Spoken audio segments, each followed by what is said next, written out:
Hello বন্ধুরা, আমি কিন্তু চলে গেছিলাম আজকে একটা ক্যাফে এক্সপ্লোর করতে। তো আমি আর পোগো গেছিলাম একটা কাজে।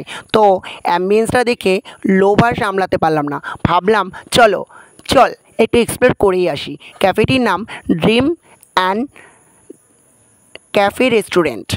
তো শিমুরালি আর পালপাড়ার মাঝখানে কিন্তু এই ক্যাফেটি। তো সত্যি অসাধারণ অ্যাম্বিয়েন্স। এখানে কিন্তু বার্থডে সেলিব্রেশন কিংবা অ্যানিভার্সারি সেলিব্রেশন, যে কোনো সেলিব্রেশনের জন্য ক্যাফেটি কিন্তু একদম উপযুক্ত। আর তো দুজনে মিলে কিন্তু আমরা খুব এনজয় করলাম। আর খাবারগুলো কিন্তু ভালোই ছিল। আর আমি অনেক ছবিও তুলে নিলাম, আর সঙ্গে গরম গরম কফিও নিলাম। জানো তো তোমরা, কফি খেতে আমার কিন্তু দারুণ লাগে। আর কফিও নিয়ে একটু পোজ দিয়ে নিলাম। তো পোগো রাগ হয়ে যাচ্ছিলো আমাকে ছবি তুলে দিতে দিতে। যাই হোক, ভাই হয়তো ऐसा है। তো কফি আর পকোড়া দুটো মিলিয়ে কিন্তু দারুণ জমে গেছিলো বিকেলের সন্ধেটা।